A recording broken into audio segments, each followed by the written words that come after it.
On est non loin de la mairie de Pantin, à quelques encablures du périphérique parisien, vers l'est, dans une rue d'un obscur petit homme de la littérature française mondialement connu, que je vais taire, vous allez comprendre pourquoi.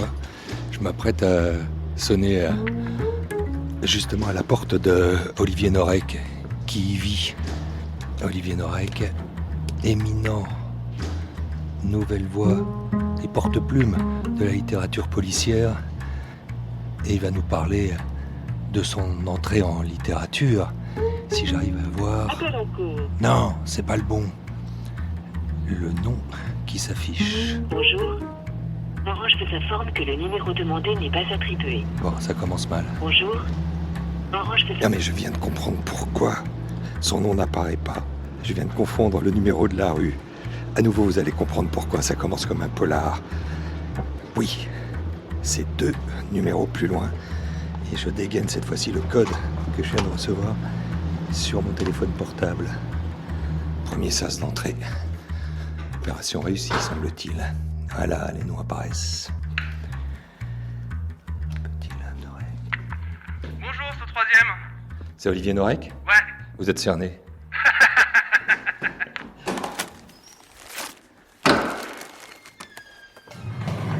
Kobo présente un livre dans le tiroir. Une collection de podcasts dédiés à l'auto-édition réalisée par En Roue Libre. Aujourd'hui, 7e épisode, Olivier Norek. Je rentre sans frapper alors ? Je viens de casser des tas de trucs. Hop, chez vous. Je viens de réparer. Très Ça cher va Olivier, Très ça enchanté. fait plaisir de vous voir ici, dans votre père. Oui, à 52 degrés, ouais, mais ça fait plaisir. Et petit épisode caniculaire sur la France et sur Pantin, vous y échappez pas évidemment. Notre rencontre commencera comme dans un polar. Mais c'est assez simple ce qui s'est passé. Je me suis gouré de hall d'entrée. J'étais 2 numéros de votre petite rue qui porte le nom de ce petit écrivain inconnu. Victor Hugo. Et pourquoi j'étais 2 numéros plus tôt ? Ah ouais, j'ai fait ce truc. En fait, dans un de mes romans, j'ai mis l'adresse de mon policier. Donc effectivement, il y a ma propre adresse dans un des policiers. Mais comme je suis très intelligent, j'ai augmenté de 2 numéros, histoire que plus personne jamais me retrouve.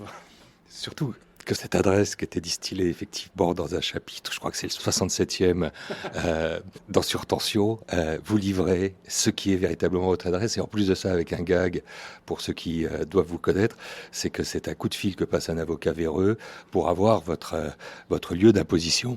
C'est ça. Et pour me retrouver et pour donner à une sorte d'assassin l'adresse du flic qui travaille sur lui. Bon, ce flic, c'est vous. C'est ça. Ce flic, c'est le capitaine Coste. C'est un flic qui me ressemble. Qui vous ressemble vraiment beaucoup. On va en parler. Ouais, bon, il a la quarantaine, il a les yeux bleus un peu tristes, il a les cheveux poivre et sel. Puis après, j'ai rajouté qu'il était très beau, très grand, plutôt baraque. Bon, après, je fais ce que je veux, c'est mon personnage, hein, foutez-moi la paix. Mais il a fallu du temps quand même, Olivier Norek, quand on observe votre trajectoire quand même, pour que vous confessiez, peut-être aux chroniqueurs littéraires qui vous approchent, que ce Victor Coste, qui est ce capitaine de la crime ici dans le 93, c'était un peu vous, c'était carrément vous. Bah carrément moi, parce qu'en fin de compte, j'ai jamais su que j'étais auteur jusqu'au moment où on me dise tiens, tu devrais écrire un livre parce que tu as assez d'histoires à raconter. Donc résultat, j'écris ce bouquin et il me faut un héros. Et moi, je pense que les premières fois où on écrit, on se départit pas complètement de qui on est. Et donc, j'avais besoin d'un flic qui me ressemble un peu. Et puis, c'est sa manière d'enquêter, en fait, qui me ressemble. Moi, je connais beaucoup de policiers qui sont très, très intéressés par ce qu'on appelle les beaux mecs, le bel assassin, le beau criminel. Moi, ça m'intéresse pas. Moi, ce qui m'intéresse, c'est de résoudre une situation d'injustice. Et pour ça, s'il le faut, de franchir la ligne blanche, tant que c'est dans l'intérêt de la victime, jamais d'enrichissement personnel. Alors j'ai été ce flic pendant plus de 17 ans, qui s'est entièrement intéressé à la victime, et j'ai voulu que ce soit aussi le cas du capitaine Coste. C'est la victime d'abord, et on verra les conséquences. Et puis, puis surtout, Olivier Norek, vous étiez ce flic et vous avez voulu que vos romans policiers, noirs, très noirs, rouges, très rouges, ressemblent à ce que vous aviez vécu. C'est-à-dire qu'on n'est pas dans une police forcément, comme parfois le dépeignent d'autres qui ont vécu la même expérience que vous, quitter la fonction pour celle de l'écrivain. Ce sont des policiers à peu près normaux, qui vivent simplement dans un monde déglingué. C'est ça qui est important, c'est des policiers qui ont la tête sur les épaules, mais c'est le monde autour qui tourne mal. En fait, moi j'ai voulu montrer que c'était des gens totalement ordinaires, mais qui ont un travail qui les emmène vers l'extraordinaire. On n'est pas des héros 24 heures sur 24, le super-héros n'existe pas. On est des héros pendant un quart de seconde, quand on prend une décision, quand on fait le choix parfois difficile, et là à un moment donné on va avoir une réaction héroïque ou un geste héroïque. Mais le reste du temps c'est des gens tout à fait normaux, et le problème c'est qu'on a effectivement la tendance à présenter le policier de manière un peu déglinguée, parce que comme les gens ne sont pas policiers, ils se disent comment peut être un homme ou une femme dont le quotidien est ce que l'homme recèle de pire en lui. Comment peut être une femme dont le quotidien, c'est d'avoir en face de lui l'autre quand il est en cassure, fêlure, quand il est brisé. Obligatoirement, il faut que lui aussi, à un moment donné, ça se reflète sur lui. Donc on en fait des policiers qui sont alcooliques, des policiers qui sont drogués, des policiers qui sont divorcés, des policiers qui vont pas bien. Alors que le flic, il doit être sur le terrain H24, il doit prendre les bonnes décisions, il doit assurer. Le flic, il doit avoir, en fin de compte, une hygiène de marathonien, une hygiène d'astronaute. Un flic qui picole, un flic qui va pas bien, c'est un flic qui va faire une connerie, c'est un flic qui va faire une bavure. Donc en fait, mes flics, ils sont totalement normaux. Et c'est d'ailleurs le grand problème quand on cherche à adapter mes romans à la télé ou au cinéma. On me dit, ouais, mais peut-être qu'il pourrait jouer du saxophone, mais peut-être qu'il pourrait être malade, ou peut-être qu'il pourrait boiter, ou peut-être qu'il pourrait, je sais pas quoi, avoir une bosse. C'est vrai que parfois, on trouve que mes héros sont trop simples. Mais en fait, tout ce que je vais leur faire vivre va les révéler. Mais à la base, ce sont des pères de famille, des mères de famille, des gens qui vont bien, des lecteurs, parce que les flics lisent énormément. Ouais, ce sont juste des gens normaux avec le monde qui tourne mal autour, et eux, ils doivent s'adapter.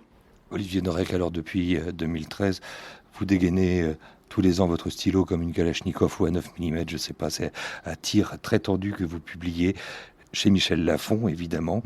Et je mets sur la liseuse Kobo votre patronyme, et c'est magique, apparaissent Surface cette année, en 2019, qui a déjà eu le prix Maison de la Presse. Ça veut dire que sous presse, c'est en milliers d'exemplaires que ça va s'imprimer. On va parler de votre succès. Il y a eu Code 93 en 2013, il y a eu Territoire l'année d'après, en 2014. Surtension, qui a eu le prix Quai du Polar, Le Point, en 2016. Il y a eu Entre deux mondes, qui a remporté l'Étoile du Parisien, le meilleur polar 2017. Ce qui m'intéresse, ce qui nous intéresse, nous, dans cette collection Un livre dans le tiroir, c'est d'aller plus loin. C'est d'aller, peut-être, pour commencer, sur ce geste-là, celui qui vous a aidé à ouvrir la fenêtre, celui ou ceux qui vous ont dit, allez, on écrit. Il y avait que juste une petite voix intérieure, ou d'autres gens qui vous ont poussé à le devenir, à la porter, cette plume? C'était un peu plus compliqué, un peu plus cocasse que ça. La manière dont je suis arrivé à l'écriture, elle est très amusante, elle me correspond vraiment très bien. Moi, j'ai jamais su écrire, mais vraiment jamais, parce que j'ai eu 5 sur 20 au bac français. J'étais incapable de défendre une opinion, j'étais incapable d'écrire une phrase complète, j'arrivais pas à raconter une histoire, j'arrivais pas à résumer. La littérature, c'était absolument pas fait pour moi. En fait, j'ai commencé à comprendre que je pouvais écrire quelque chose quand je suis parti en mission humanitaire. Je suis parti en mission humanitaire à 17 ans, en ex-Yougoslavie et puis en Guyane. Et c'est surtout en ex-Yougoslavie que j'ai eu peur. C'était pour Pharmaciens sans frontières. C'était pour Pharmaciens sans frontières en 93, en 94, à une époque où donc il y avait une nouvelle période de guerre dans les Balkans, entre Sarajevo, Mostar. Et donc moi je suis parti là-bas pour apporter des médicaments et du matériel médical juste après mon baccalauréat, donc j'étais pas encore majeur. Et oui, j'étais trop jeune, et puis ce que j'ai vu était trop complexe, trop compliqué. Donc je me suis mis à écrire à mes parents. Et là, ma plume filait. C'est-à-dire que je réussissais à écrire. Et j'étais en train de découvrir quelque chose qui me sera utile 20 ans plus tard. J'étais en train de découvrir que je savais très bien écrire, mais qu'il fallait que j'écrive sur des choses qui me concernent. Il fallait que je comprenne les odeurs, les couleurs, les textures. Il fallait presque que je vive les choses pour pouvoir les retranscrire. Donc voilà, après ces lettres, je me suis pas remis à l'écriture. La chose que j'avais vue, moi, dans ces missions humanitaires, c'était que je serais heureux et épanoui si je faisais quelque chose, si c'était dirigé vers l'autre. Si j'étais dans l'altruisme, alors peut-être que dans le regard de l'autre, je pouvais trouver une justification à ma propre existence. Le vrai problème, en fait, de tout le monde, c'est est-ce qu'on est utile? À quoi on sert? Et aider l'autre, faire des choses pour l'autre, eh bien, ça vous permet d'avoir dans le regard de l'autre soit un merci, soit une reconnaissance qui vous justifie en fait dans votre position. J'étais utile, donc j'existais. C'est pour ça qu'après les missions humanitaires, je suis devenu flic. Je suis devenu flic pendant 17 ans et j'ai complètement oublié cette histoire d'écriture parce que c'était pas mon univers.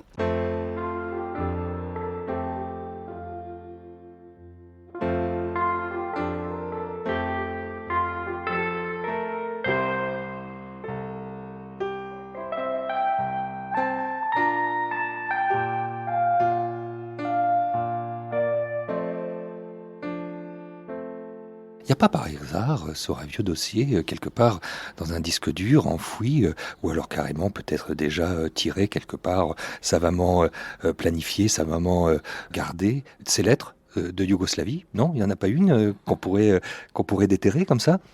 Si elles sont là, et je sais où elles sont chez mes parents. Mes parents gardent tout, comme n'importe quel parent. Et donc ces lettres-là, oui, elles existent encore. Elles existent encore, et donc c'est ces lettres-là qui m'ont prouvé effectivement que j'étais capable d'écrire. Et donc comme je vous le disais tout à l'heure, donc j'oublie toute cette histoire d'écriture. Je deviens flic pendant 17 ans, et je reçois un jour un mail d'un site qui s'appelle auféminin.com, qui était le site sur lequel allait mon ex.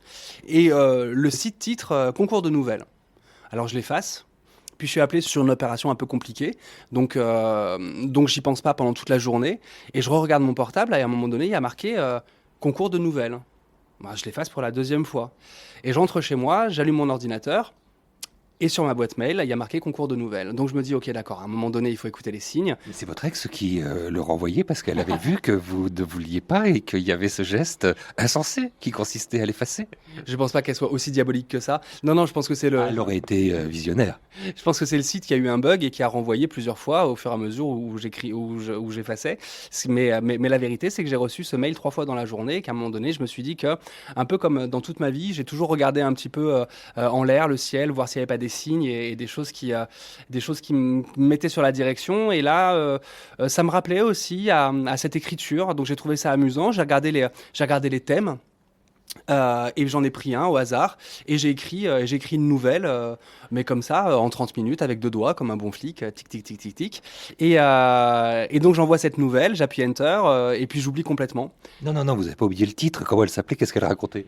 Alors, le titre s'appelle, alors c'est très girly, hein, le titre s'appelle Demain est un autre jour. C'est l'histoire d'une jeune fille totalement seule, sans aucun ami, sans aucune connexion, absolument isolée chez elle, qui n'est pas heureuse de cet état de vie, et qui va trouver sur le siège d'un bus un téléphone portable, un smartphone. Et dans ce smartphone, elle va y trouver la vie d'une jeune femme, un peu comme elle, mais celle-là, elle a 1 million de contacts Facebook, elle a des réseaux sociaux qui sont saturés, elle reçoit 25 SMS par seconde, 4 mails par minute, et pendant une nuit, cette femme, elle va prendre le rôle de cette autre femme, et elle va faire semblant d'avoir plein d'amis, elle va faire semblant de vivre à sa place, pour regarder un peu ce que c'est que la vie de quelqu'un qui a décidé de s'ouvrir à l'autre et pas de se renfermer sur soi-même. Et donc j'oublie complètement cette nouvelle. Et 3 mois plus tard, on me rappelle, je suis à la maison de campagne de mes parents, dans l'Aveyron. Je reçois ce coup de fil où on me dit voilà, votre nouvelle a gagné le 3e prix. Venez récupérer votre prix. Alors, c'était une dizaine de bouquins et un stylo. Venez récupérer votre prix au site auféminin.com. J'y vais et je rencontre le jury. Et je réalise que le jury, comme les nouvelles étaient anonymes, le jury pensait que j'étais une femme parce que mon écriture était plutôt très sensible. Quand ils découvrent que j'ai la quarantaine, que je suis flic, lieutenant de police dans le 93, alors il y a plusieurs idées qui germent dans leur tête. Et donc plusieurs membres du jury viennent me voir en disant, voilà, tu as une vraie sensibilité dans ton écriture. Et pourtant, ton quotidien, il est, disons, assez rugueux et survitaminé. Ce serait pas mal que tu fasses un mix des deux et que tu nous racontes une histoire d'aujourd'hui, une histoire de flic comme elle est, une histoire de flic sans caricature ni fantasme, de nous emmener sur un vrai truc qui sent le bitume et la transpiration, de nous raconter ce que c'est qu'une enquête aujourd'hui dans le 93 avec de vrais flics à l'intérieur. Et j'écris Code 93 et je tombe avec beaucoup de chance sur un lectorat qui est d'accord pour lire ce que j'ai à écrire.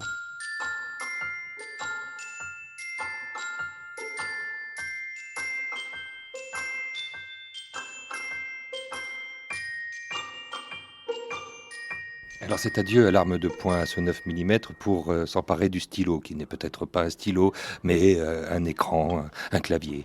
Ne soyons pas si romantiques, pas de velours sur fin dans cette affaire. Comment on a aussi et on épouse ce qui va être un autre métier, une autre posture, une autre attitude? Comment on devient écrivain? Quelle rigueur on s'impose? Qu'est-ce qu'on doit, alors là, comprendre? La rigueur, je l'avais déjà. Et je l'avais déjà parce que je suis quelqu'un qui n'est pas du tout rigoureux. Je suis un vrai fumiste. Ça, c'est une certitude. C'est pour ça qu'à un moment donné, quand j'ai eu 13 ans, j'ai dit à mes parents, vous n'êtes pas content de mes notes, je le comprends, mais ce serait peut-être bien d'arrêter de me laisser le choix de travailler, de me laisser le choix de réviser. Mettez-moi en pension. Et là, je vous promets, on va faire des étincelles. Et on a fait des étincelles. J'ai multiplié par 2 toutes mes notes. Puis après, j'ai voulu avoir un job et je me suis dit que si je me coûtais que moi, je suis parfaitement capable de passer mes journées à bouquiner ou à regarder la télé sans rien glander. J'aurais fait un magnifique chômeur volontaire parce que je sais vraiment passer tout mon temps avec moi-même sans chercher autre chose. Ça me va très très bien. Donc, je suis devenu flic parce que flic, si t'es pas flic à 100%, t'es pas flic. Et donc, ça m'amenait à travailler comme ça 12 heures par jour, mais j'adorais ça. Ça a été la même chose, j'ai fait l'armée aussi parce que j'ai besoin de cadres. Et puis, à un moment donné, on me dit... Ok, d'accord, tu vas devenir écrivain, donc maintenant tu fais ce que tu veux de tes journées. J'ai eu tellement peur que je me suis réveillé le lendemain de cette nouvelle, je me suis réveillé à 7h du matin, je me suis mis à bosser à 8h jusqu'à 20h, et en fait ça ne change pas depuis 7 ans, je bosse de 8h à 20h. J'ai besoin de cette rigueur, parce que je sais que si à un moment donné je lâche la rampe et je fais un peu comme je veux, je vais écrire un livre tous les 5 ans, j'ai vraiment besoin d'être entouré, d'être cadré, et c'est ce que j'ai aussi chez Michel Lafon, qui me laisse pas tranquille. Quand je termine un livre, ils me disent « Ok, d'accord, maintenant on travaille sur quoi? C'est quoi le prochain sujet? Qu'est-ce que tu veux aborder? Nous, on est là, nous, on t'accompagne, nous, on te protège, il n'y a aucun souci. » Mais voilà, j'ai cette équipe qui me laisse pas tomber et qui me rappelle très régulièrement qu'il faut que je travaille, pas que je sorte un bouquin. Parce qu'ils savent très très bien que, oui, évidemment, mon éditeur adorerait que je sorte un bouquin tous les ans. Mais je lui dis, je suis pas prêt, c'est pas terminé. Ça, il l'entend. Mais ce qu'il n'entend pas, c'est non, bah là, ces temps-ci, je glandouille un peu. Non, non, il faut travailler tous les jours. Et c'est ça qui est important. Donc, il accepte qu'un bouquin puisse prendre 2 ans, 3 ans ou 4 ans, mais il n'accepterait pas que je ne travaille pas. Et j'ai besoin de ce cadre. À ce niveau-ci, quel conseil vous donneriez à ceux qui nous écoutent pour justement le devenir écrivain ou alors oser quelque chose qui peut paraître parfois insensé pour certains, c'est de justement oser publier ou proposer à quelqu'un ou même l'éditer ou même l'auto-éditer un manuscrit qui est là. Qu'est-ce que vous leur diriez ? Alors que ce soit de l'édition ou de l'auto-édition, moi je ne fais pas de différence. La seule différence entre l'édition et l'auto-édition, c'est que dans l'édition, il y a un accompagnement. Et dans l'auto-édition, on se retrouve tout seul face à son manuscrit. Donc c'est beaucoup plus difficile de sortir quelque chose qui marche en auto-édition. Moi je tire mon chapeau à ces gens qui n'ont pas besoin de toute une équipe autour d'eux pour les accompagner à la fin du livre et à la sortie du livre. Moi je leur tire vraiment mon chapeau parce que c'est un boulot de chien. Le conseil que je donne, alors déjà, pour l'instant, moi j'écris du polar. Donc le premier conseil polar que je peux donner, c'est le polar est démocratisé. Le polar appartient à tout le monde, mais attention, pour écrire un polar de flic, il faut être flic. Fred Vargas, elle est ethnologue, elle écrit des bouquins qui ressemblent à Fred Vargas. Franck Tilliez, lui, il est scientifique, donc il écrit des polars avec un fond scientifique. Moi, je suis flic, donc j'écris des polars purs et durs, bruts, de flic. Vous êtes vous-même, écrivez le polar qui vous ressemble. Et passons à la littérature générale, vous êtes vous-même. Écrivez le roman qui est déjà tatoué à l'intérieur de vous. Il est pas sur votre peau, il n'est pas visible, mais il est déjà tatoué. Vous l'avez déjà dans le ventre, votre histoire. Vous la savez peut-être pas, mais votre histoire, à vous, vous l'avez. Ne racontez pas l'histoire des autres. Racontez votre histoire avec vos mots, avec vos expériences. Je lis beaucoup de manuscrits parce que on m'en envoie pour me demander des conseils. Pas parce que je suis meilleur, mais parce qu'en fait, dès que vous sortez 3-4 bouquins, vous recevez beaucoup de manuscrits de gens qui vous demandent des conseils. Et souvent, je lis des manuscrits de romans policiers qui voudraient être très polars, et comme les gens ne sont pas policiers, ben, ça tombe un peu à l'eau. Si vous voulez écrire un roman, d'abord la première chose, c'est quelque chose qui doit vous ressembler. Et si c'est un roman qui ensuite va sur des terres ou sur des sujets que vous connaissez pas bien, prenez un consultant. Travaillez avec quelqu'un dont c'est le métier, parce que vous allez obligatoirement vous planter. Si c'est pas votre métier, si c'est pas votre ville, alors vous allez raconter des bêtises dans les rues et des bêtises dans la procédure. Donc voilà, essayez d'être au plus proche de la vérité si vous voulez écrire un roman policier. Après, si c'est un roman personnel, eh bien ce roman, il est déjà dans votre ventre. Donc écrivez vraiment quelque chose qui vous ressemble, et surtout, écrivez avec la sensibilité et le vocabulaire qui vous ressemblent. La littérature, elle est multiforme. Il y a des livres qui sont écrits au cordeau, qui sont écrits avec des phrases de 3-4 mots, et c'est une magnifique littérature. Et il y a des livres, je parle de Jules Verne, je parle de Balzac, je parle de Zola, où les phrases font parfois 10-15 lignes, et c'est aussi magnifique. Donc, écoutez-vous parler, écoutez-vous penser, écoutez votre sensibilité pour avoir votre littérature, et pas une littérature que vous auriez piquée à quelqu'un d'autre.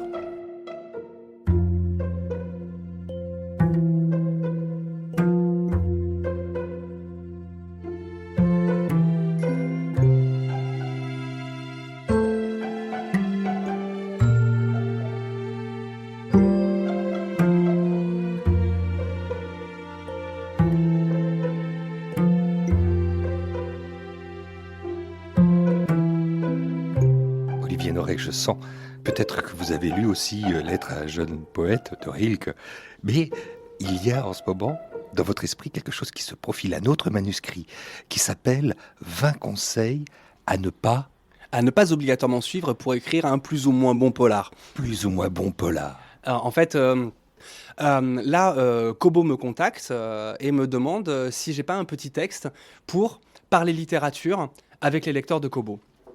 Et il y a effectivement quelque chose que j'avais écrit il y a quelques années pour un magazine espagnol. Il m'avait demandé comment moi j'écrivais des polars. Et donc j'ai trouvé ce titre, 20 conseils à ne pas obligatoirement suivre pour écrire un plus ou moins bon polar, tout simplement pour dire attention, je suis pas légitime pour donner des conseils aux gens pour écrire un polar, et encore moins pour écrire un roman, mais moi, j'ai une méthode, j'ai une technique, j'ai une manière de faire qui est très très calquée sur les méthodes d'investigation de la police criminelle. C'est comme ça que moi je travaillais. Donc moi j'écris mes romans policiers comme j'enquêtais quand j'étais sur des affaires criminelles. C'est-à-dire que j'ai donc un tableau criminel de 2 mètres sur 2 mètres avec mes hypothèses, mes suspects, mes victimes, avec les sujets que j'ai envie d'aborder. Ces points-là sont reliés par des flèches, des points d'interrogation, comme dans le bureau d'un flic ou comme dans l'antre d'un assassin en série qui cherche ses victimes. Une fois que j'ai mon sujet, alors je cherche mes consultants, puisque évidemment je vais aborder des sujets que je connais pas. Dans mon dernier, dans Surface, je parle d'un village englouti pour les nécessités d'un barrage électrique. Et donc, ce barrage électrique a nécessité qu'on inonde une vallée. Et donc, dans cette vallée, il y avait un village. Donc, on inonde un village. Et à la surface du lac va remonter un cadavre. Et il va falloir enquêter, sauf qu'on enquête sous 36 mètres d'eau et des millions de litres d'eau. Donc, il faut aller voir la brigade fluviale de Paris, qui vont nous prêter leurs sonaristes et leurs plongeurs, qui vont enquêter dans une ville un petit peu... une ville fantasmée qui pourrait être un Atlantide, dans une ville sous l'eau. Sauf que là, je me retrouve avec un sujet que je connais absolument pas, c'est comment on enquête sous l'eau et c'est quoi la brigade fluviale. Donc j'y vais, j'utilise mes consultants.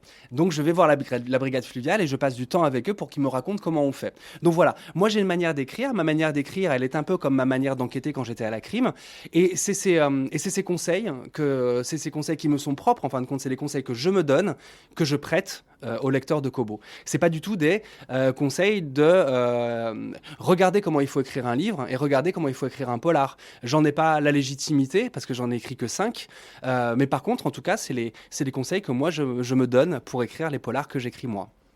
Peut-être, Olivier Norek, pouvez-vous dire humblement que vous n'en avez pas la légitimité, sauf que vous avez très vite rencontré ce qu'on appelle le succès. Comment on s'en accommode de devenir un auteur à succès? Est-ce que celui-ci, cet auteur qui a rencontré ses lecteurs, est un auteur plus heureux? Le succès d'un livre ne prévoit pas le succès du prochain. On est toujours sur de l'équilibrisme. Alors si à un moment donné, j'écris un livre et que ce livre fonctionne et que j'ai un prix et que je me dis, ça y est, je suis le meilleur auteur du monde, en fait, c'est là où je vais me casser la gueule. Il faut qu'à chaque fois, je me dise, ok, bravo, pendant 2 ans, t'as été bon, pendant 2 ans, t'as mouliné, t'as écrit un bon bouquin, ce bouquin a rencontré un succès, profites-en pendant quelques mois, parce qu'il va falloir que tu réécrives un nouveau bouquin, il va falloir que tu reséduises à nouveau ton public. En fait, en fin de compte, et j'aime bien cette idée, mon public, c'est une nana amnésique que je serai obligé de redraguer tous les 2 ans. Et tous les 2 ans, je fais face à une femme. Cette femme, elle m'a dit je t'aime pendant la sortie d'un bouquin. Elle m'a même décerné un prix. Elle m'a dit t'es le meilleur mec que j'ai eu depuis 2 ans. Et puis un matin, je me réveille à côté d'elle, je la regarde et je vois dans ses yeux qu'elle sait plus du tout qui je suis. Et il va falloir que je la reséduise. Il va falloir que je retrouve une belle idée, une belle histoire pour à nouveau avoir ses faveurs. En fait, on peut encore avoir aussi une autre métaphore qui est celle de Scheherazade. Tous les soirs, il faut que je raconte une histoire pour repousser le moment où où le sultan ou le roi va décider de me tuer. C'est exactement la même chose. Moi, tous les 2 ans, il faut que je trouve une nouvelle histoire pour que le public ne m'oublie pas. Et vous savez qu'un auteur qui a été oublié par un public, c'est un auteur qui meurt. Olivier Norek, merci. Merci à vous, c'était un moment magnifique.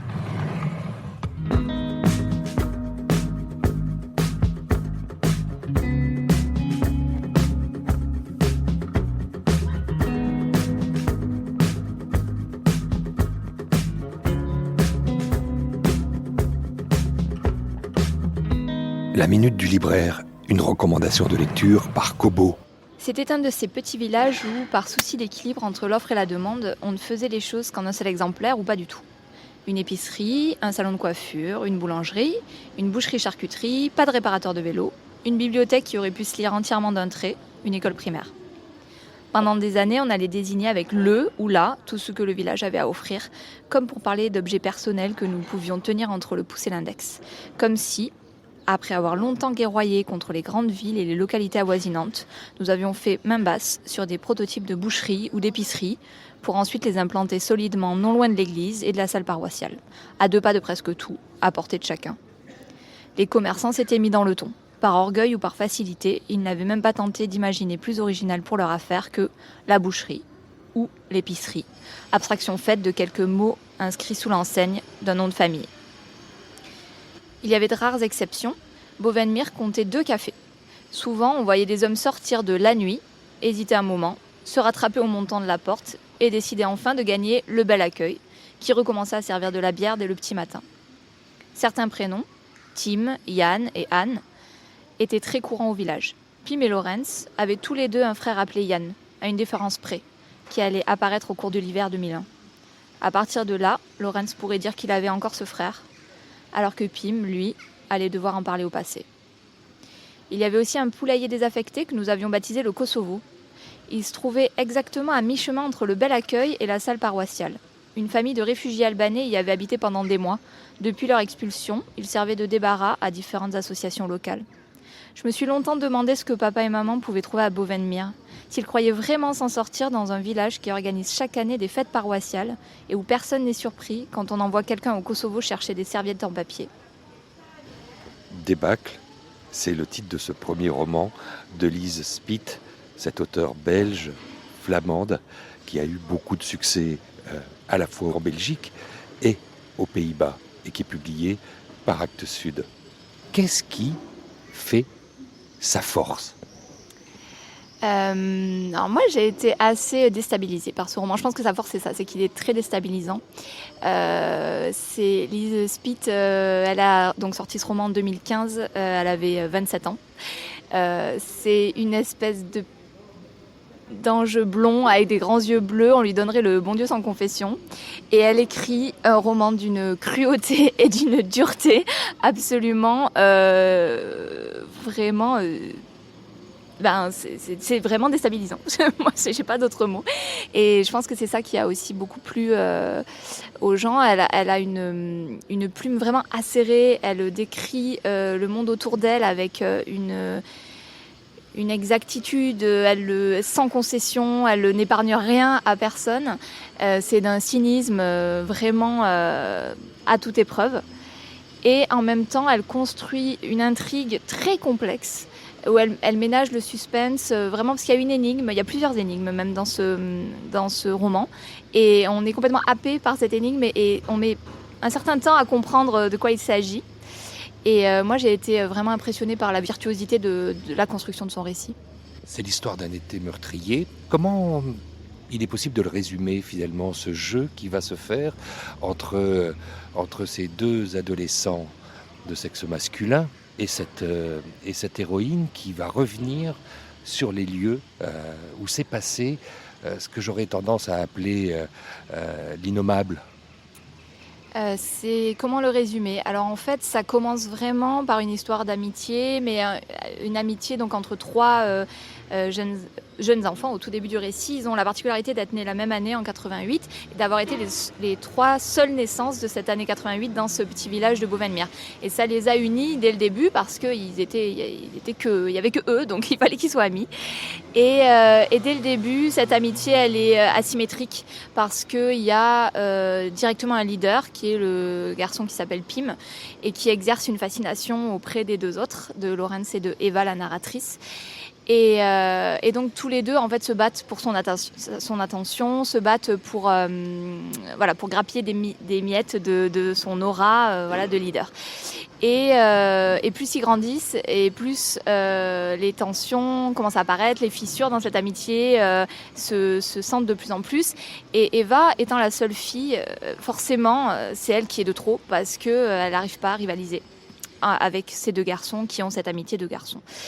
Et en fait, à l'été de leurs 14 ans, ça va basculer parce que les hormones faisant, ils ont la tête complètement débordée d'émotions. Ils n'arrivent pas trop à gérer tout ça. Et ils créent un jeu diabolique. Enfin, les deux garçons créent un jeu diabolique en se disant, ils vont créer une énigme où des filles pourront poser des questions pour essayer de résoudre l'énigme et chaque indice qui est demandé coûte un vêtement et le but évidemment c'est qu'elles n'arrivent pas à trouver et donc qu'elles finissent en sous-vêtements devant eux. Donc jusque là c'est vraiment une histoire de garçon, a priori la jeune Eva n'a rien à voir dans l'histoire sauf qu'elle se retrouve complice malgré elle parce qu'elle va servir d'arbitre et que c'est elle qui va concevoir l'énigme et que comme elle est très douée elle va concevoir une énigme très très compliquée et évidemment c'est là que ça va commencer à mal tourner. Laura Lugan, avant que vous ne le repériez, que vous nous en parliez pour Kobo, ce livre là-bas a été accueilli de manière étonnante, salué, acclamé par la critique aux Pays-Bas. Oui, c'est vrai. C'était une particularité pour un premier roman d'avoir un tel succès. L'auteure est belge, mais elle est belge flamande, donc elle écrit en néerlandais, elle parle néerlandais. Et c'est vrai que ça faisait très très longtemps qu'un roman néerlandais, qui plus un premier roman, n'avait pas eu cette couverture médiatique en Belgique et aux Pays-Bas et un tel succès. Et même en France, il s'est très bien vendu, je crois aux alentours de 8000 exemplaires, quelque chose comme ça, pour un premier roman néerlandais. Enfin, en langue néerlandaise, c'est pas rien. Et ce n'est pas terminé. Non, je pense pas que ce soit terminé. J'espère pas pour elle et j'attends vraiment son prochain parce que c'est vraiment une plume intéressante. Si vous avez aimé ce nouvel épisode d'un livre dans le tiroir, produit par Kobo et réalisé par En Roue Libre, faites-le savoir, likez et partagez, car la collection qui s'enrichit d'un podcast au début de chaque mois est écoutable à l'infini sur toutes les bonnes applications et plateformes d'agrégation de podcasts, dont Spotify et Apple Podcasts, qui attendent vos étoiles et vos partages. Toute la bibliographie d'Olivier Norek est consultable sur le blog kobowritinglife.fr. Les minutes du libraire sont désormais téléchargeables aussi via notre compte SoundCloud, un livre dans le tiroir. Nous les avons rangés dans une playlist dédiée.